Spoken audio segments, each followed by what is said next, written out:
Hello friends, so welcome to a new video session of 5 facts in a day. So in this video session as well as like the other video sessions, we are going to discuss about 5 important facts of recent times.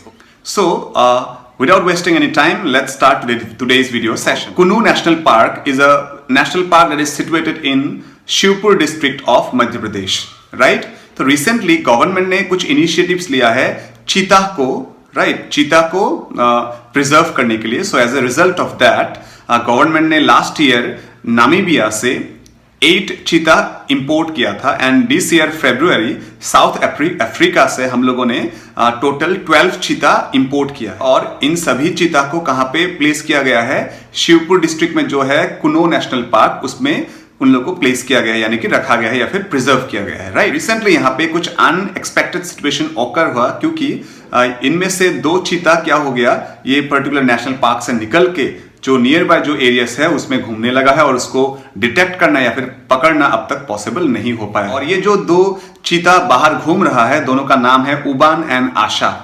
और ये जो आशा नाम का जो चीता है उसको ये आशा नाम दिया था Indian prime minister Narendra Modi ने. So now let's come to the second fact of today's video session. हम सभी को पता है कि सागर का जो गहराइयां है वो बहुत ही ज्यादा है, राइट. तो आप एज्यूम कर सकते हो कि एक सागर में कितने नीचे लेवल में मतलब आपको एनिमल्स पाया जा सकता है. रिसेंटली जापान और ऑस्ट्रेलियन साइंटिस्ट ने एक चीज डिस्कवर किया है और उन लोगों ने बताया है कि सागर में सबसे गहराई में एक सबसे ज्यादा मतलब सबसे हाईएस्ट गहराई में एक फिश मिला है, that is known as snail fish. Snail fish है, उसको सागर से 8336 मीटर नीचे पाया गया है और ये अभी के लिए ये क्या बन गया है, ग्रीनिश बुक ऑफ रिकॉर्ड में इंक्लूड हो गया है क्योंकि इससे पहले इतना ज्यादा गहराई में कोई भी एनिमल्स फाउंड नहीं हुआ था. ये पहली बार के लिए हुआ है. स्नेल फिश को मिला है सागर के गहराई में मिला है और कितने गहराई में मिला है, अराउंड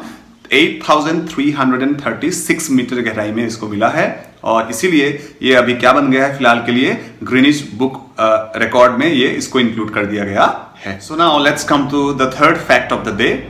तो इसमें हम लोग बहुत ही एक अच्छा इनिशिएटिव के बारे में डिस्कस करने वाले हैं, ठीक है. और ये इनिशिएटिव इनिशिएट किया है सैमसंग इंडिया ने और सैमसंग इंडिया ने अकेले इसको इनिशिएट नहीं किया है, उसके साथ और भी 2 पर्टिकुलर ऑर्गेनाइजेशन यहाँ पे एसोसिएटेड हैं. एक यहाँ पे हो गया electronics and technology ministry of India, उसका एक पर्टिकुलर डिपार्टमेंट है जिसका नाम है स्टार्टअप हब. सैमसंग इंडिया के साथ ये इलेक्ट्रॉनिक्स एंड टेक्नोलॉजी मिनिस्ट्री का जो स्टार्टअप हब है वो जुड़ा हुआ है. And apart from that IIT Delhi का एक और फाउंडेशन है जिसका नाम है foundation for innovation and technology transfer.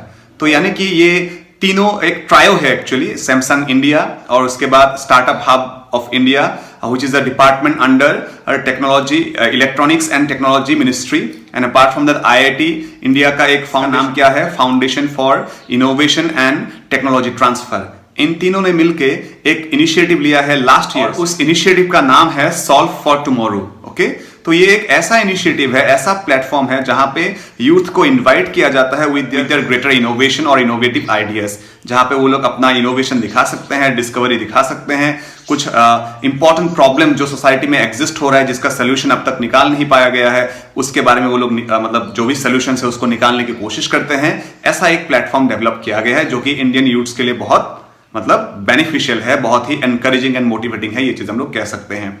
तो लास्ट ईयर से ये चीज को अपनाया गया था एंड इस बार का भी ये सेकेंड एडिशन यानी कि सॉल्व फॉर टुमारो का जो सेकेंड एडिशन है वो शुरू हो गया है और till 31st of May actually इसका जो रजिस्ट्रेशन है वो कंटिन्यू रहेगा, राइट. तब तक कोई भी यूथ अपना अगर बेहतर आइडिया है उसको अगर वो दिखाना चाहते हैं, वो शोकेस करना चाहते हैं तो अपने आप को रजिस्टर कर सकते हैं उसमें.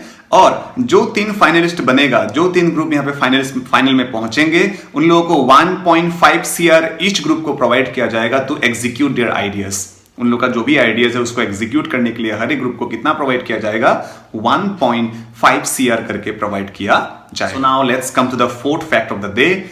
एक बहुत ही सिंपल फैक्ट है, हम लोग को पता है रिसेंट डेज में 4 अप्रैल को एक पर्टिकुलर ऑर्गेनाइजेशन का फाउंडेशन डे था, राइट. और उस पर्टिकुलर ऑर्गेनाइजेशन का नाम क्या है, NATO, North Atlantic Treaty Organization. 4 April is celebrated as the foundation day of NATO.